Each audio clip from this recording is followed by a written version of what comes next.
No final do século VIII, uma onda de violência aterrorizou os moradores da costa norte da Europa. Ataques vikings. Eles saqueavam e matavam, e a cada ataque os rumores aumentavam. Foi como se as portas do inferno tivessem sido abertas. Seus líderes foram lendas vivas. Ivar, o Sem Ossos, Eric, o Vermelho, e Harold, o Dente Azul. Homens cuja fama veio da brutalidade. Nossos pesquisadores vão investigar o mundo em que viveram e revelar uma imagem de uma cultura sangrenta, mas muito avançada. Eles vão reconstruir a fortaleza de Harold, o Dente Azul, o primeiro rei dos vikings. Encontrarão sinais ocultos de uma cidade guerreira sob ruas modernas. E vão examinar a tecnologia que deu uma enorme vantagem aos vikings. Com esses barcos, os vikings puderam retraçar o mapa da Europa.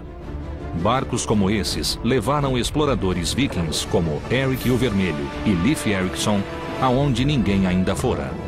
Usando computação gráfica, vamos reconstruir uma civilização extraordinária e revelaremos o mundo perdido dos vikings.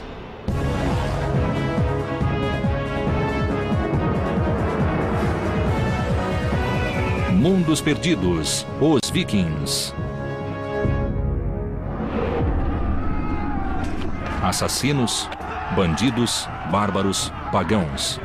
Embora a cultura viking tenha morrido há mais de 1000 anos, sua reputação permanece. Os pesquisadores Jonathan Foyle e Helena Hemmerle querem descobrir a verdade sobre esses guerreiros e seu mundo. Helena Hemmerle é uma arqueóloga de Oxford e estuda culturas europeias antigas. Um dos mistérios genuínos sobre esse período é o motivo de os vikings surgirem. O que os levou a atacar e também a colonizar da forma que fizeram. Jonathan Foyle é um historiador de arquitetura que estuda construções para entender as culturas que as erigiram. Parte da experiência viking é viver com materiais brutos. A terra e o fogo, o vento e a água, eles viviam em integração com os elementos. Os historiadores sabem a data de início da campanha viking de terror, 793 depois de Cristo. Tudo começou com um ato de sacrilégio.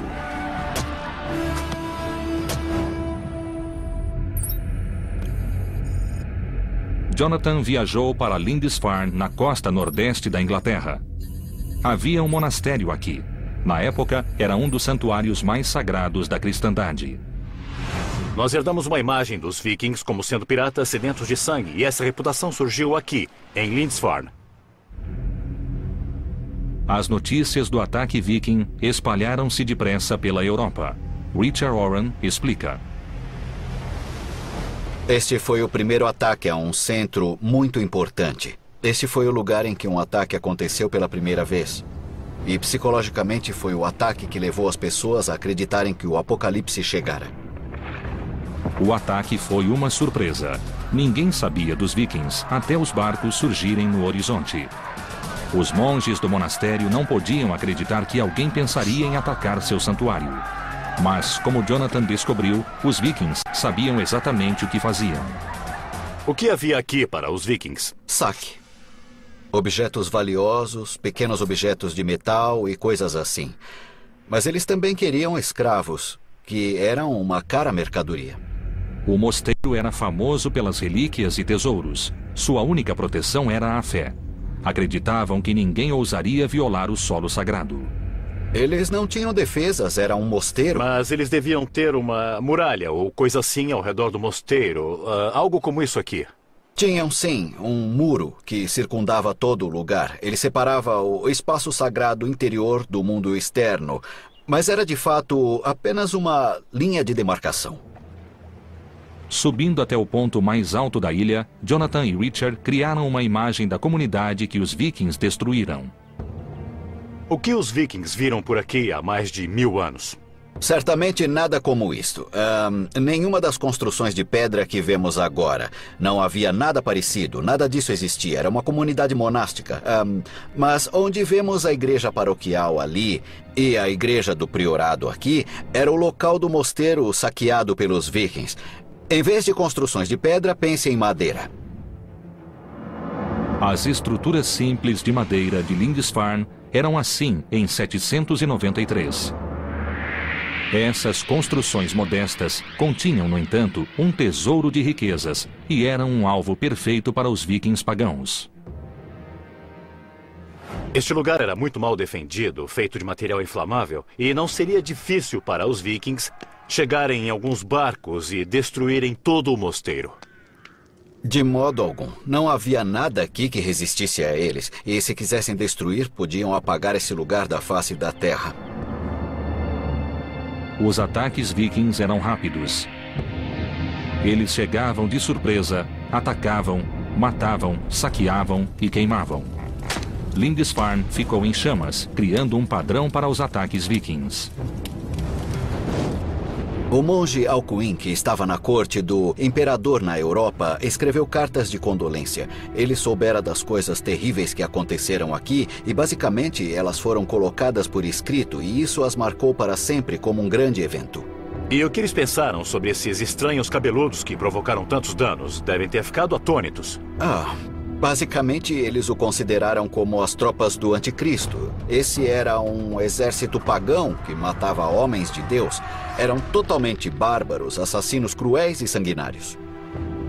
O ataque a Lindisfarne foi o primeiro de muitos. Mas de onde vinham os vikings? Para onde levavam os despojos? A arqueóloga Helena Hammerl foi a Estocolmo, na Suécia, na trilha das relíquias cristãs saqueadas em Lindisfarne.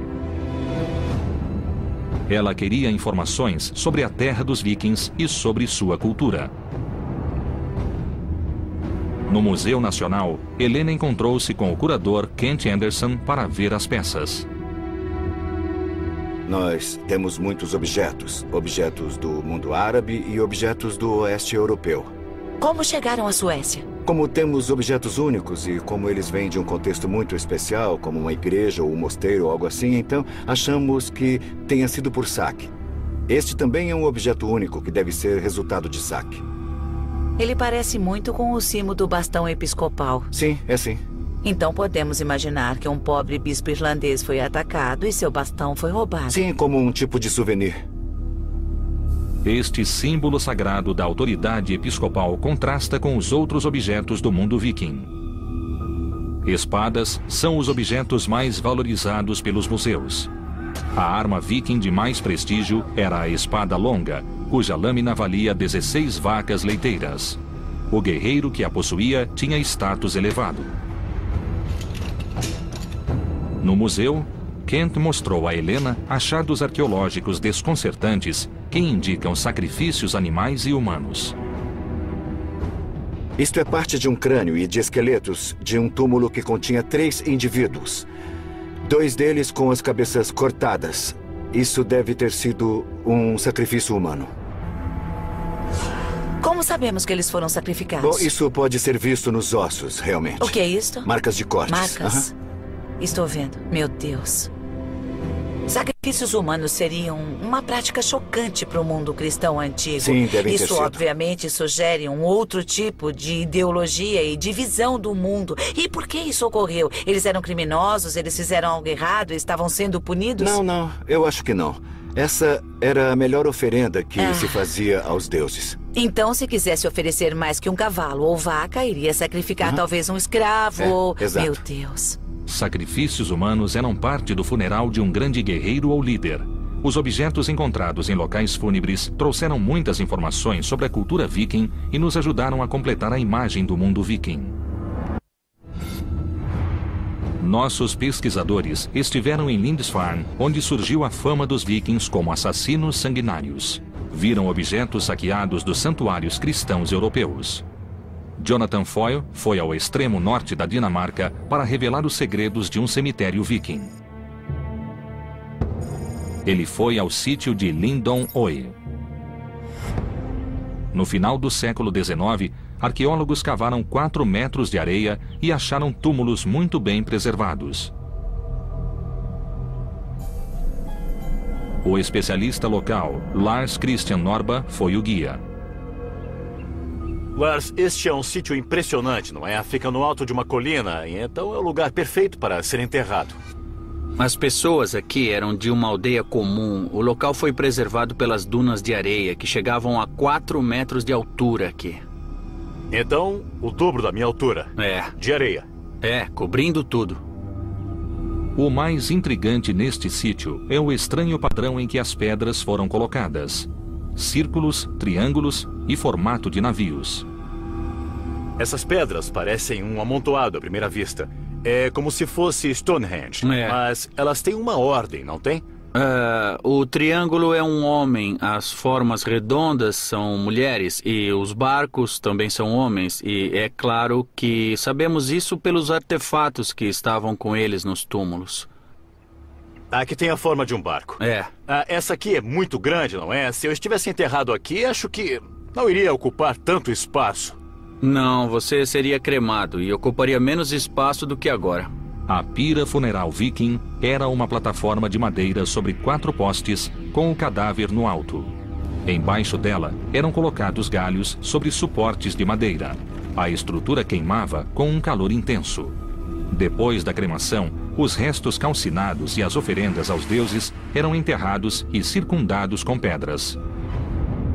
Em Estocolmo, Helena examinou algumas oferendas achadas em túmulos vikings.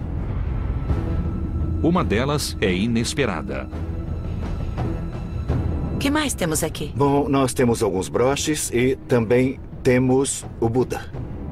Um Buda? Eu não esperaria encontrar um Buda na Suécia. O que ele faz aqui? Este é um achado muito raro. Foi produzido no norte da Índia e deve ter sido vendido. Os túmulos vikings têm itens de locais tão distantes quanto a América do Norte e a Índia. Como não há evidências históricas de ataques vikings a esses locais, os objetos devem ter chegado à Escandinávia por comércio. Parece que a rede de comércio viking cruzava o mundo. E isso sugere que eram mais sofisticados do que se supõe. Para saber mais, Helena Hammerl foi até a ilha de Björkö, onde existiu Birka, uma cidade viking. 1200 anos atrás, ela era um importante porto na costa do Báltico. Helena encontrou Björn Ambrosiani, diretor do projeto Birka e um dos maiores estudiosos dos vikings. Esta área tem clima úmido e as estruturas de madeira da cidade apodreceram há tempos, mas cobriam uma área equivalente a 30 campos de futebol. Usando as evidências arqueológicas, Björn reconstruiu uma delas. Então, esta é a área de armazenagem, ou área de trabalho, e aqui dentro temos o espaço de monadia com uma fornalha no chão e depois os bancos em que as pessoas dormiam, trabalhavam e viviam por meses a cada ano durante o inverno. E quantas pessoas viviam aqui? De 6 a 8 indivíduos. Embora de aparência simples, essas casas eram revestidas com peles, lãs e tecidos, tornando possível a seus ocupantes suportar temperaturas abaixo de 0. Os artefatos encontrados em Birka mostram um lado oculto dos vikings, sua habilidade como artesãos. Que tipo de evidências vocês têm do trabalho com bronze? Que tipo de materiais acharam? Temos cerca de 25 mil peças como esta. Certo, temos uma peça de cerâmica queimada com alguns desenhos. Isso parece ter sido usado para fazer um belo broche de bronze ou um par de broches que uma mulher usaria em suas roupas do dia a dia. O número de moldes e de objetos de bronze encontrados em Birka sugere que as joias não eram feitas só para uso local, mas também para comércio. As rotas comerciais de Birka chegavam à Rússia e a toda a Europa. Alcançavam o Oriente Médio, Índia e China. Birka era um centro internacional. O sucesso de Birka trouxe problemas, e é claro que eles precisavam de defesas. Estes são grandes montes de terra com um espaço no meio. O que é isso que vemos? São os muros da cidade, e este é um dos portões. E em cima disto havia uma paliçada de madeira e existem traços dela. E isso fazia parte das defesas da cidade. As defesas circundavam uma área de mais de 445 mil metros quadrados e indicam um equívoco atual sobre a cultura viking, pois os muros de Birka foram construídos para bloquear os homens que os moradores chamavam de vikings. Birka era muito bem defendida. Era assim. Mas por que os vikings precisavam se defender de outros vikings? Esta não era uma cidade viking, era uma cidade da época dos vikings. Os vikings eram piratas do mar que saqueavam outros vikings. O nome viking foi atribuído a uma civilização, mas originalmente se referia às ações de poucos. Agir como viking significava atacar. Então não devíamos nos referir aos moradores de Birka como vikings, e sim como comerciantes bastante pacíficos. Realmente parece que os vikings eram apenas essa elite militar que se parece um pouco com a máfia. Isso mesmo. Como o maior e mais rico centro comercial da Escandinávia, Birka era bem defendida e permaneceu próspera por 200 anos. A cidade repeliu um ataque após o outro. Seu declínio foi lento. O nível do mar baixou e o porto deixou de ser navegável. Os navios essenciais para o comércio não podiam mais alcançá-la e Birka foi abandonada. Nossos pesquisadores estão na Escandinávia em busca do mundo perdido dos vikings. Visitaram a cidade comercial de Birka e descobriram que os vikings eram gangues de saqueadores que constituíam apenas uma pequena parcela da população escandinava. Os atos de alguns definiram a história de toda a população. Os pesquisadores investigaram a tecnologia que tornou possível a era viking, o barco viking. Esses barcos revolucionários levaram os vikings mais longe para o oeste do que qualquer outro europeu antes deles. Perto da Escandinávia, os barcos eram uma arma que provocava morte e destruição.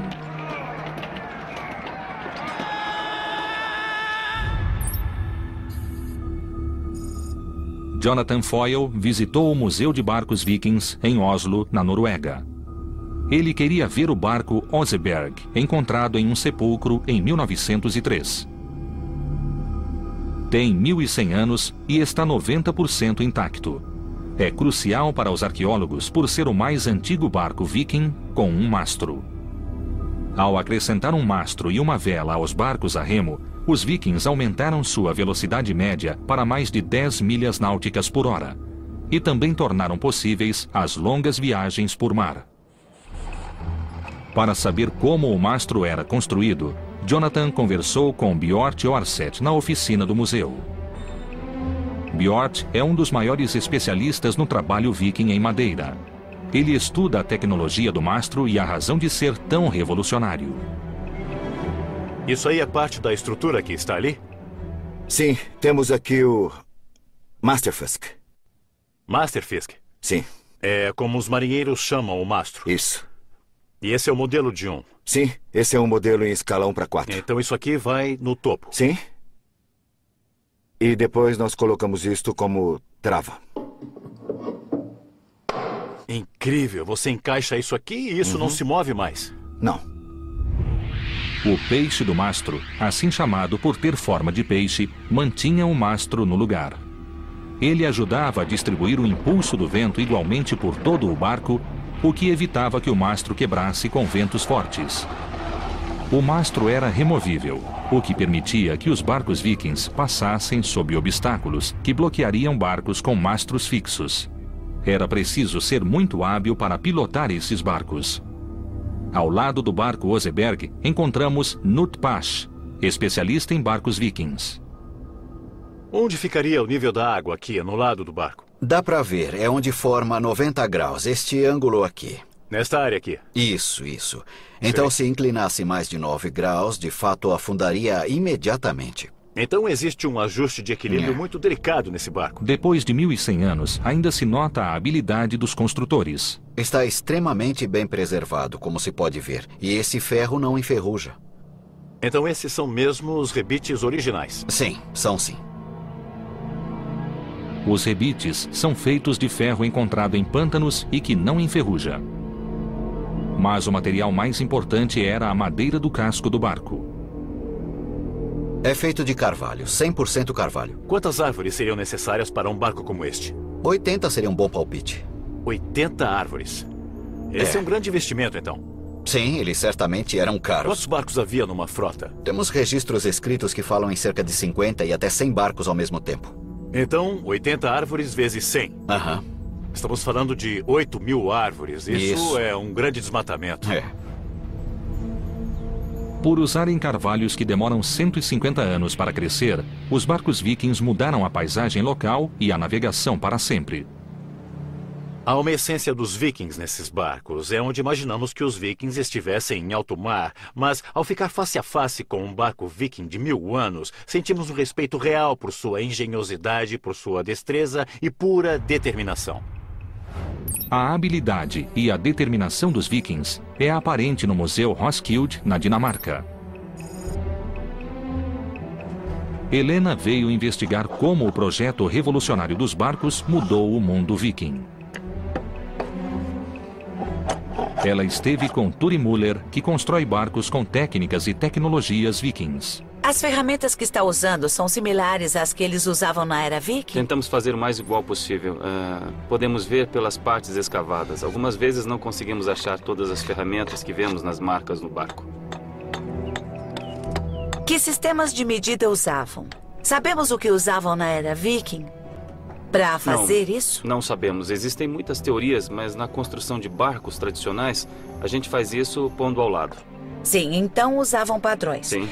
Quanto tempo se leva para construir um barco como este em que você está trabalhando? Levou 4 anos e meio com trabalho de 5 homens. Mas eu acredito que eles provavelmente preferiam construir com muito mais gente que isso, sabe? Uma equipe maior, Sim. Cada barco exigia muitos homens e recursos. Dentro do museu, existem vários barcos vikings descobertos no fiord nos anos 60. Eles nos mostram mais detalhes do projeto viking. Com Anton Engler, curador do museu, Helena examinou vários barcos vikings. Este foi o auge da construção de barcos vikings. Décadas de experiências produziram uma forma quase perfeita. Este era um verdadeiro barco viking, usado para aplicar a lei? É, um grande escandinavo homem de guerra. Todos os barcos vikings, inclusive o Homem de Guerra, têm as mesmas características. Primeiro, a quilha e as vigas mestras eram presas da proa à popa. Vigas de sustentação apoiavam uma plataforma na qual ficava o peixe do mastro. As tábuas do barco eram superpostas verticalmente e presas com rebites. O barco tinha 3,5 metros de largura e 30 de comprimento. Por último vinham os escudos de proteção, os remos, o leme, o mastro, o cordame e a vela. O Homem de Guerra levava de 70 a 80 vikings e sempre havia 60 remando. Seu casco raso tornava possível ir a qualquer lugar. Este barco tinha um casco de não mais de 3 pés ou 1 metro. E isso tornava possível navegar em qualquer rio da Europa. Então, esses eram barcos muito flexíveis que podiam cruzar um oceano, subir e descer a costa e também podiam navegar terra dentro. Poderia chamá-los de barcos anfíbios. Essa flexibilidade foi crucial para seu sucesso, pois podiam atacar rio acima, longe da costa. Helena queria descobrir como era a vida a bordo, e Anton lhe mostrou uma das réplicas. Percebi que não foi construído pensando em conforto. Existe muito pouco espaço e nenhuma privacidade aqui para os 60, 70 ou 80 homens que poderiam estar a bordo. E os alimentos e bebidas, as provisões, onde a comida era guardada? Como pode ver, há um espaço pequeno no barco, quase todo cheio de lastro. E como queriam carregar bastante armas, só podiam carregar muito pouca comida e água. Em 2 semanas ficariam sem nada. Então, a cada 2 semanas, precisavam ter certeza de poder ir à terra para obter suprimentos. Isso. Apesar da falta de espaço, os barcos eram ideais para a exploração. E líderes vikings como Eric o Vermelho e Leif Erikson conseguiram percorrer enormes distâncias. O alcance, a velocidade e a facilidade de manobra dos barcos vikings eram uma clara vantagem. No século IX, os vikings pararam de saquear e passaram a invadir. Em 866, Ivar, o Sem Ossos, levou seus homens à Inglaterra, onde sua crueldade tornou-se lendária. Nossos pesquisadores visitaram a cidade viking de Birka, importante porto comercial do Báltico, e viram como o projeto único dos barcos vikings os ajudou a saquear a Europa. Jonathan Foyle foi até as Ilhas Britânicas, onde os saqueadores transformaram-se em colonos. Essa mudança influenciou os vikings em toda a Europa. Em 865, o líder viking Ivar, o Sem Ossos, partiu com seus homens. Seu alvo era a cidade de York, capital da Nortúmbria, no nordeste da Inglaterra. Jonathan visitou a cidade para descobrir como ela era quando os vikings estavam se aproximando. Em 866, uma frota de barcos vikings foi avistada no rio Ouse. Isso foi 70 anos depois do primeiro ataque a Lindisfarne. E vieram em grande número porque as regras do jogo haviam mudado. Essa frota não veio apenas saquear a cidade. Eles vieram conquistá-la. O massacre foi terrível. York foi conquistada e seus habitantes foram mortos. Mas a crueldade foi além disso. Ila era um dos reis da Nortúmbria e sua capital era York. E é claro que ele se opôs à conquista de Ivar, o Sem Ossos. E o tratamento que ele teve ao ser capturado foi a águia de sangue. Isso significa que os vikings abriram o seu tórax, tiraram os seus órgãos e depois expuseram as costelas como as asas sangrentas de uma águia. E essa foi uma clara mensagem para o povo de York, que no mínimo os vikings eram pessoas a serem evitadas. Ivar mudou o nome da cidade para Jorvik. Situada no ponto de encontro de 2 rios e com acesso às rotas comerciais europeias, York era importante para os vikings.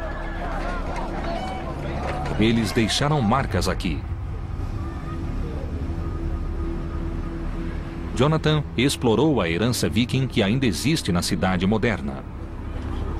A York moderna ainda tem nomes de ruas dados pelos vikings 1000 anos atrás. Nós temos a Ness Gate, a rua para um trecho que relembra a geografia que eles conheciam na época. Nós temos a Micklegate, a grande rua. Essa foi sua experiência do tamanho das ruas que eles criaram. E temos também a Coppergate, um lugar onde faziam xícaras. Então, desde a geografia até o lugar em que viveram e seu trabalho, a York viking ainda existe aqui hoje. Embaixo da moderna rua Coppergate, os arqueólogos fizeram uma descoberta extraordinária. Bem preservados no solo pantanoso, eles encontraram sinais de 8 casas vikings do século X. Jonathan foi ao centro Jorvik, construído ao redor das ruínas. Aqui, o arqueólogo Richard Hall explicou a importância do lugar. Então, Richard, de repente vocês descobriram 8 casas vikings? Foi empolgante e muito importante encontrá-las tão bem conservadas. Ninguém vira algo assim antes. Os arqueólogos costumavam achar esqueletos de casas, mas aqui elas estão em 3 dimensões. Em alguns pontos tem 1,80 m de altura. São as casas vikings de madeira mais bem conservadas. As madeiras conservadas no solo indicam como a estrutura foi construída. Primeiro era cavado um porão com 2 metros de profundidade e revestido com pranchas de carvalho. Depois, grandes pilares de carvalho eram fincados no chão a intervalos regulares. Eles sustentavam as grandes vigas que eram a primeira parte da estrutura. Richard, eu não estou vendo juntas nem cavilhas. Como é que isso fica firme? A pressão mantinha esta construção firme, sem pregos nem cavilhas. Só a pressão de uma tábua sobre a outra. Sem nenhum acessório de metal. Isso mesmo. Às vezes vemos marcas de ferramentas, vemos buracos de cupins em alguns pilares. E se for até o alto, bem lá em cima, dá para ver que há um buraco bem no meio do pilar. Achamos que então havia um pilar correspondente do outro lado e que havia uma viga horizontal mantendo os dois separados e sustentando o piso acima. Esta é uma forma de construção bem conhecida, é muito firme e muito simples. Este nível subterrâneo era engenhoso. Usava poucos materiais de construção e fortalecia a estrutura. Acima do solo, pilares de madeira eram encaixados nas vigas e, por fim, vinha o telhado de palha e as paredes feitas com pranchas. A partir das ruínas das casas, podemos revelar como era Coppergate durante o período viking. As casas eram bem alinhadas na rua e nos porões havia oficinas que produziam mercadorias para esse próspero centro comercial. O solo pantanoso incomum de Coppergate também revelou milhares de objetos que proporcionam um vislumbre do mundo viking.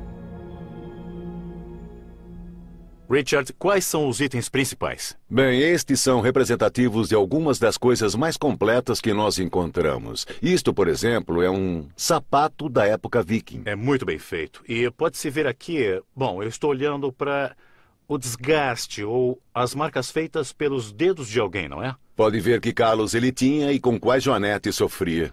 E isto parece ser o cabo de uma bengala. Bem, quando você come, isto é o que sai pelo outro lado. Os arqueólogos guardam coisas estranhas. Mas isto tem muita informação, diz o que eles comiam e aprendemos sobre a dieta viking.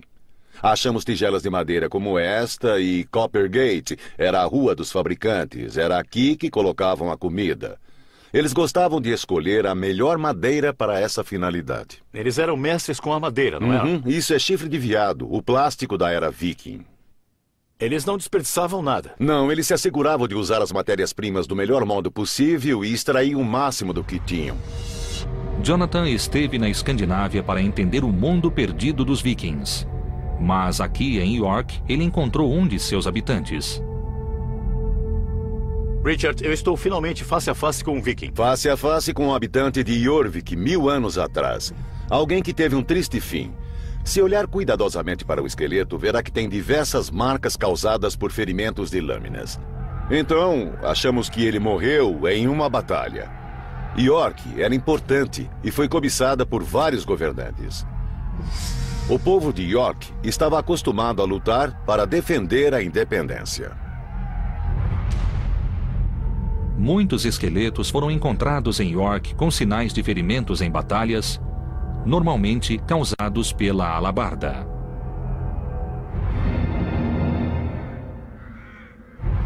Sob o governo viking, Jorvik tornou-se um próspero porto, um importante centro de comércio internacional e uma base para novas conquistas. Ao morrer, em 873, Ivar era rei do norte de toda a Irlanda e da Bretanha e governava um vasto território. Enquanto as conquistas vikings alteravam o mapa da Europa, na Escandinávia, uma grande rebelião mudava a sociedade viking. Nossos pesquisadores exploraram o território viking e revelaram redes de comércio com a Europa e outros locais. Eles mostraram a extraordinária habilidade viking na construção de barcos e na navegação. Visitaram também o centro da Dinamarca. Em Roskilde, Helena pesquisou sobre Harold, o Dente Azul, um líder viking do século X que uniu a Dinamarca e também foi rei da Noruega. Harold era um viking típico, alto, forte e guerreiro, mas tinha um conflito interior. Embora nascido pagão, Harold converteu-se ao cristianismo. Para concretizar sua visão de uma Dinamarca cristã, ele ordenou a construção de acampamentos circulares, chamados de fortificações em anel, para unir as tribos vikings em luta.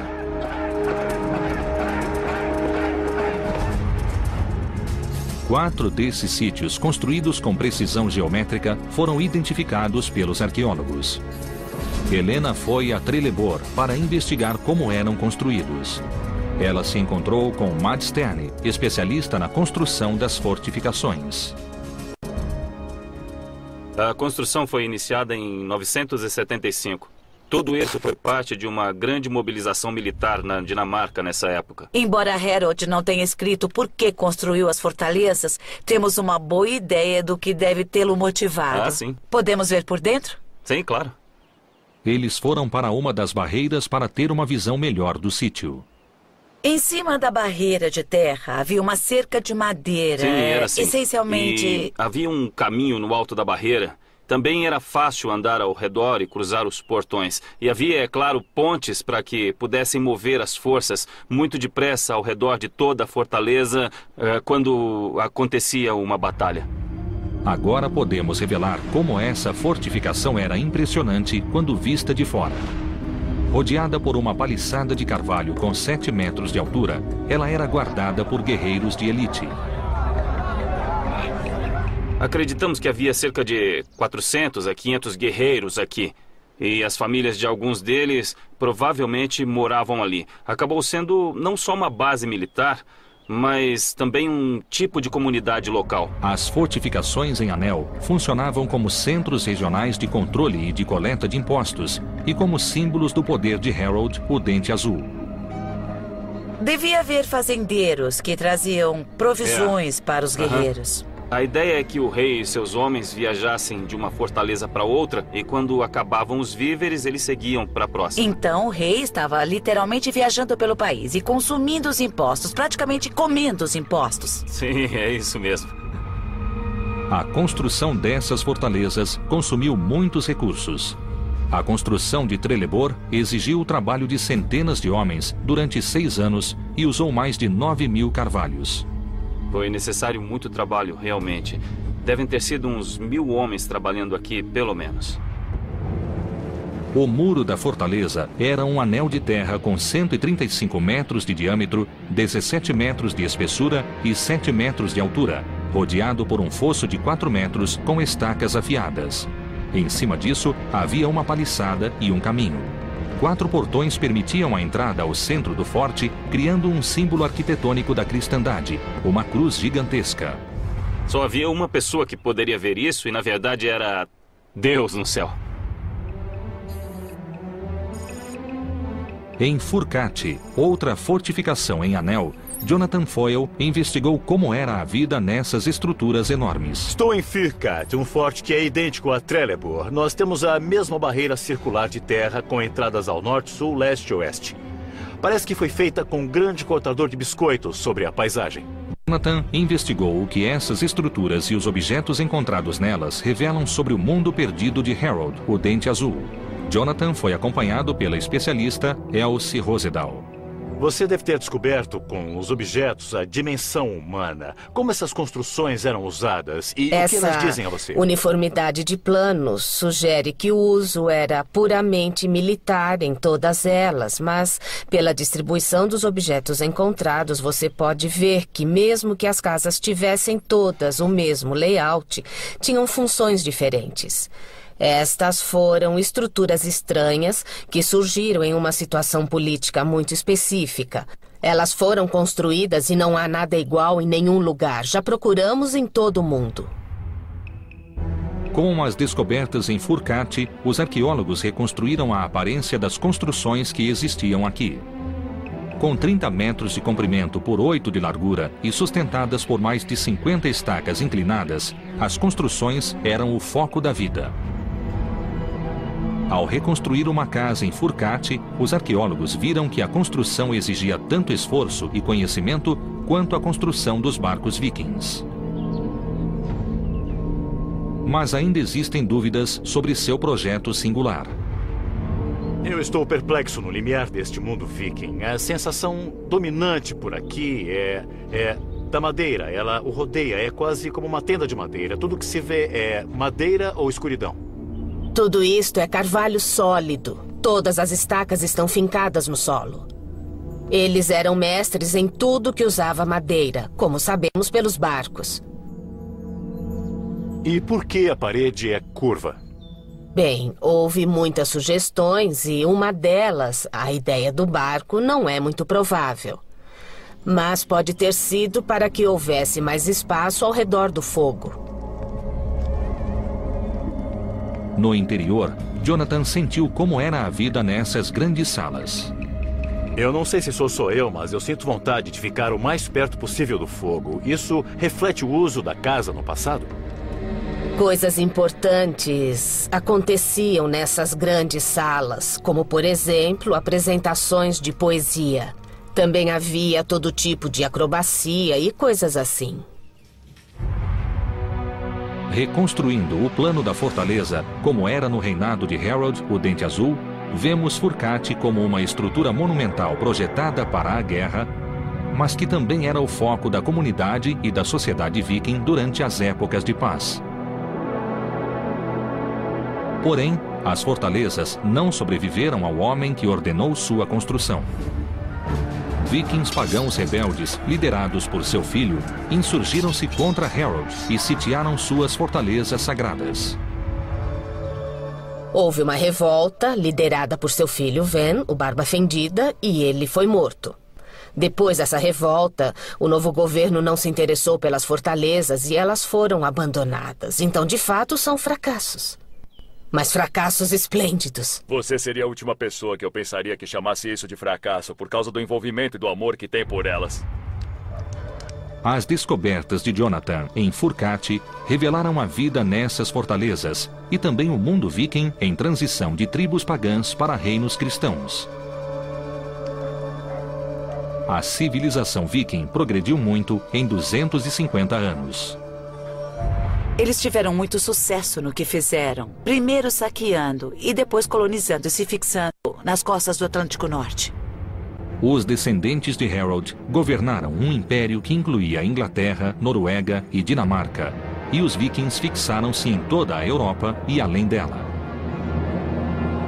Nossos pesquisadores descobriram que a influência viking, iniciada com a violência dos saqueadores e fortalecida com o comércio, só foi possível pelos barcos vikings. Seguindo uma trilha de pistas, eles revelaram que o mundo viking não desapareceu. A capacidade de adaptação e de evolução dos vikings levou-os a criar uma cultura nova e versátil. Essa foi uma civilização mutável, movida por tecnologia revolucionária, governada pela riqueza e que, por quase 300 anos, manteve um império que ainda é visível em muitas cidades. Este era o mundo perdido dos vikings.